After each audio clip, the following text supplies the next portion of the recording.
Hello everyone, my name is Minnie Sethi. I hope you all are staying healthy. Today we are going to talk about CoWeb model with the difference equation. This model is based on time lag between a supply and demand decision. This model is based on time lag between demand and supply decision. According to this model, demand depend on current year price but supply depend on previous year price. That means consumer buy goods by observing a current year price but producer produces goods by observing previous year price. Obviously, production takes time as compared to consumption. PT current year price, PT minus 1 previous year price. Demand is function of current year price, demand depend on current year price. Supply function on previous year price because supply depend on previous year price. This model divided into three parts: continuous CoWeb, divergent CoWeb and convergent CoWeb. Continuous CoWeb, where one cycle continues repeat without growing or shrinking. That means fluctuation in price and quantities continues repeat without ever reaching or moving away from equilibrium. But why? Because elasticity of supply is equal to elasticity of demand. That means any change in price will equally affect producer and consumer. Quantities, price, demand, supply, equilibrium point, equilibrium price. Now suppose price increase. As price increase, demand fall. As a result, supply exceed than demand. When supply exceed than demand, price fall. When price fall, supply fall. Now demand exceed than supply. As a result, price increase. Again supply exceed than demand. Again price fall. Again supply reduce. Again price increase. This cycle will continuously repeat without growing or shrinking. That's why it will be called continuous CoWeb. Divergent CoWeb. That means we diverge from our equilibrium point. We are not able to achieve our equilibrium point. We are moving away from our equilibrium point. Suppose we start from here where due to higher price, supply exceed than demand. As a result, price fall. As price fall, demand exceed than supply. Then price increase. Again, supply exceed than demand. Price fall. As price fall, demand exceed than supply. And we stuck in this A point. This A point is very far away from our equilibrium point. So we can say that in case of a divergent CoWeb, we are moving away from our equilibrium point. We are not able to achieve our equilibrium point. Convergent CoWeb, where we are moving close to our equilibrium point. In case of convergent CoWeb, we are moving close to our equilibrium point. But why? Because elasticity of demand is more than elasticity of supply. Suppose we start from here where price reduce. We move here, demand exceed than supply. As a result, price increase, supply exceed than demand. Then we move here, then we move here, then we move there, here, then we move here, then we move here, then we move here, and we reach at this A point. This A point is very close to this E point.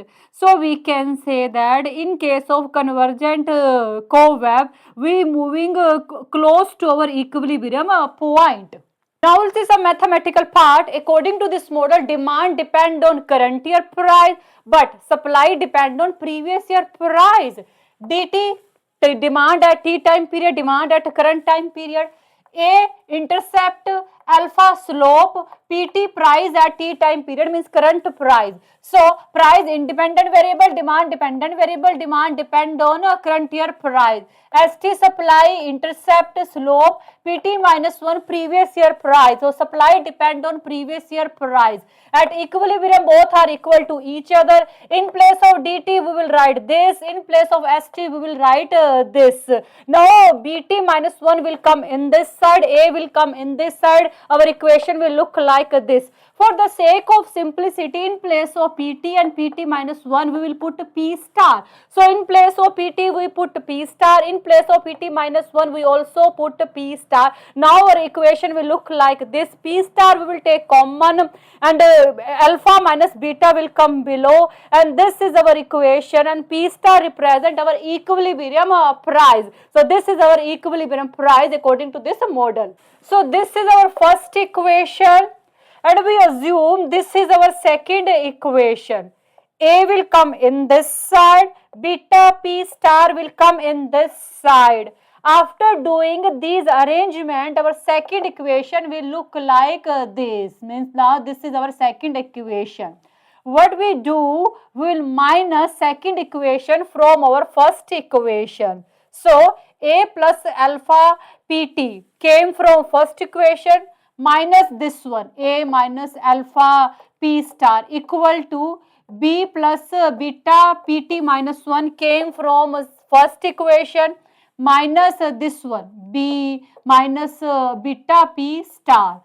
So A cancel out, B cancel out. Now our equation will look like this. Alpha will take common, here beta will take common. For the sake of simplicity, we assume Pt minus P star equal to small pt, and Pt minus 1 minus P star we assume equal to small pt 1. So in place of this one we put small pt, and in place of this one we will put small pt minus 1. This alpha will come below, and this is our final equation, pt equal to beta over alpha into pt minus 1, and this will be called our final equation. So this is our final equation, and complementary function of this equation is this one. This is complementary function of this equation. Here beta over alpha is very important. We have already discussed beta represents slope of supply function, alpha represents slope of demand function. We know about divergent, convergent and continuous curve wave. If beta or alpha is greater than 1, that means we have divergent curve wave. If beta over alpha less than 1, that means we have convergent curve wave. If beta over alpha is equal to 1, that means we have continuous curve wave. So this is all about today's video. I think you got it, and thank you so much for watching this video. Bye. Take care.